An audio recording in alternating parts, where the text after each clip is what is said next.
ये कहानी है एक ऐसी लड़की की जिसने कृत्रिम यानी कि आर्टिफिशियल बादल बनाना सीख लिया है। ये स्टोरी शुरू होती है और हम देखते हैं एक बंजर जमीन को, जो कि पहले एक ओशन हुआ करता था, यानी कि एक समुद्र हुआ करता था। सोलार लुमिनोसिटी यानी कि सूरज की बढ़ती चमक के कारण अर्थ का टेम्परेचर बढ़ गया और जितना भी पानी यहाँ पर मौजूद था वो सारा वेपोराइज हो गया, मतलब कि भाप बनकर उड़ गया। और तभी हम आकाश में एक प्लेन को देखते हैं जिसका एक इंजन पूरी तरह से काम नहीं कर रहा है। और अब हम इस प्लेन के अंदर के सीन देखते हैं और यहाँ प्लेन के डैशबोर्ड पर रेन मेकर का एक ब्लूप्रिंट लगा हुआ है, जिससे हमें पता चलता है कि इस प्लेन का इस्तेमाल आर्टिफिशियल रेन यानी कि कृत्रिम बारिश कराने में किया जाता है। और अब हम अपनी स्टोरी की मेन कैरेक्टर को देखते हैं, जो कि इस खचाड़े यानी कि खराब प्लेन को उड़ा रही है, जो कि किसी नैतिक रूप से यानी कि अच्छे कार्य हेतु एक बादल की खोज में थी, जिससे वो आर्टिफिशियल रेन करा सके। और इसी खोज के दौरान उसे एक बादल दिखाई देता है जिसकी तरफ वो आगे बढ़ने लगती है। वो आगे बढ़ ही रही होती है कि तभी उस पर फायरिंग शुरू हो जाती है, जो कि कम बखत इन एयरक्राफ्ट में से किसी एक ने की थी। और ये तीनों एयरक्राफ्ट भी उसी बादल की तरफ बढ़ रहे थे जिस तरफ हमारी स्टोरी की मेन कैरेक्टर बढ़ रही थी।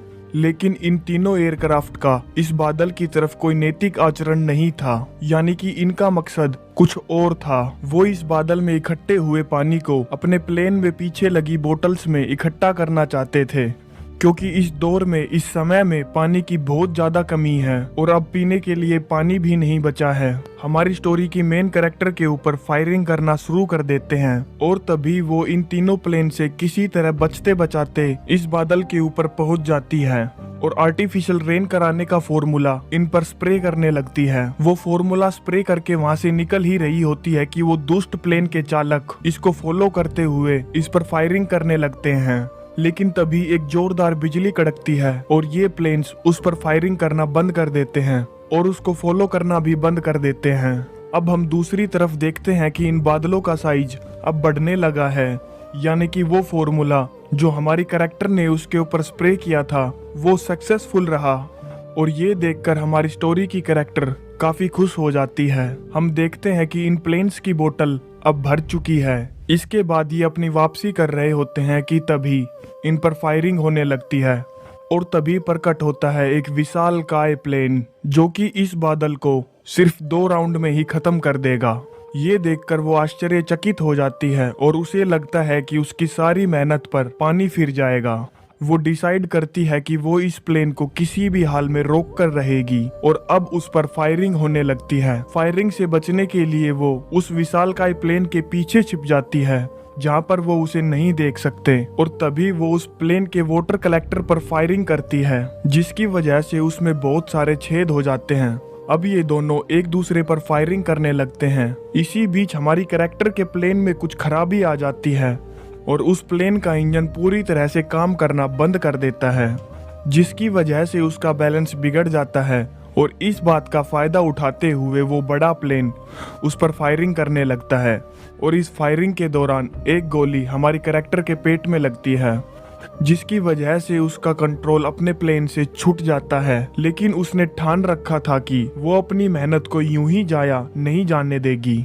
अब वो किसी तरह से अपने प्लेन को कंट्रोल में लाती है। प्लेन को कंट्रोल में लाने के बाद जब वो ऊपर की तरफ देखती है तो पाती है कि वो बड़ा प्लेन अभी भी बादलों से पानी इकट्ठा कर रहा है। अपनी मेहनत को इस तरह से असफल होते देख उसको गुस्सा आ जाता है और अब वो अपने प्लेन को लेकर उस प्लेन की दिशा में आगे बढ़ने लगती है। वो फॉर्मूला जो उसने बनाया था उसे स्प्रे करने लगती है।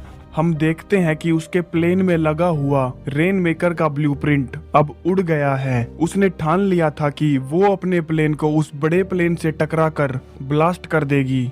उसे पता था कि इस काम में उसकी जान जरूर जाएगी, लेकिन वो पीछे नहीं हटती और अपने प्लेन को उस बड़े प्लेन के साथ टकरा देती है, जिससे एक बहुत बड़ा ब्लास्ट होता है और वो फॉर्मूला जो उसके प्लेन में था बादलों में फैल जाता है। कुछ समय बाद हम देखते हैं कि बादलों का साइज अब बढ़ने लगा है। हमारी कैरेक्टर ने इस मृत भूमि पर यानी कि इस बंजर भूमि पर वर्षा कराने के लिए अपनी जान दे दी।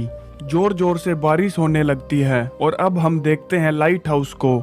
यहाँ पर एक बच्चा है जिसने इससे पहले कभी बारिश नहीं देखी, और वो इसका लुफ्त उठाने लगता है। तभी वो ब्लूप्रिंट उड़ता हुआ आता है और लाइट हाउस की रेलिंग पर अटक जाता है। उस बच्चे की नजर उस ब्लूप्रिंट पर पड़ती है। वो एक टक ब्लूप्रिंट को देखता है और दूसरी तरफ वो बादलों को देखता है उम्मीद भरी नजरों से। और इसी के साथ ये कहानी यहीं पर समाप्त हो जाती